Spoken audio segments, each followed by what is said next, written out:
எல்லோரும் நல்லா இருக்கீங்களா? சாப்பிட்டீங்களா? நம் மீது இறைவனின் சாந்தியும் சமாதானம் நிலவட்டமாக. கணவன் மனைவி உறவு எப்படி இருக்குன்னு இஸ்லாம் சொல்லுது அப்படின்னா, கணவன் புது ட்ரெஸ் வாங்கும்போது அவர் எப்படி அழகாக உடுத்துகிறாரோ அதுபோல் தன்னுடைய மனைவிக்கு வாங்கி கொடுப்பதும், உடுத்த சொல்லி அழகு பார்ப்பதும், அதே மாதிரி அவர் எப்படி சாப்பிட்றாரோ, வெளியே போகும்போது பல இது சாப்பிடுவாங்க, சந்தோஷமாக இருப்பாங்க. அதே மாதிரி அவர் எப்படி சாப்பிட்றாரோ அதே மாதிரி தன்னுடைய மனைவிக்கும் கொடுக்கணும் அப்படின்னு இஸ்லாம் சொல்லுது. ஏன்னா வீட்டிலேயே இருக்கக்கூடிய பெண்கள் வெளியே அவ்வளோவா போக மாட்டாங்க. அப்போ நீங்கள் வெளியே போகும்போது சாப்பிடும்போது அவங்களுக்கும் வாங்கி கொடுக்கும்போது ஒரு சந்தோஷம். சின்ன சின்ன ஆசைகள் தான் பெரிய சந்தோஷத்தை நம்ம குடும்பத்தில் கொண்டு வரும். அதே மாதிரி கணவன் மனைவிக்கு ஆடையாகவும், மனைவி கணவனுக்கு ஆடையாகவும் இருக்கணும் இஸ்லாம் சொல்லுது.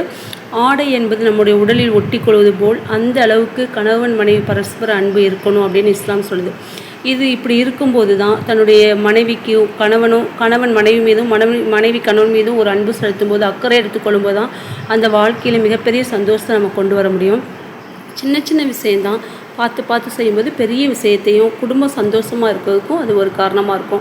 கணவர் புது ட்ரெஸ் உடுத்துறாரு அப்படின்னா, வாங்குறாரு அப்படின்னா, அப்போ உனக்கு ஏதாவது வாங்கிக்கமா அப்படின்னு சொல்லும்போது அவங்களுக்கு ஒரு சந்தோஷமாக இருக்கும். அப்படி சொல்லும்போது விட்டு கொடுக்கும் பொறுமை, சகிப்புத்தன்மை தான் ஒரு குடும்பத்தை அடுத்த லெவலுக்கு நம்மளை கொண்டு போகும். அதனால் கணவன் மனைவி உறவுங்கிறது நீண்டகால உறவு. அதை போற்றி பாதுகாக்க வேண்டியது ஒவ்வொரு கணவன் மனைவிக்கும் உள்ளது. அந்த கணவன் மனைவி சந்தோஷமாக இருக்கும்போது தான் குடும்பத்தில் பிள்ளைகள் எல்லாம் குடும்பம் சந்தோஷமாக இருக்கும். குடும்பத்தை பேணுவோம். குடும்ப அன்பை பாதுகாப்போம்.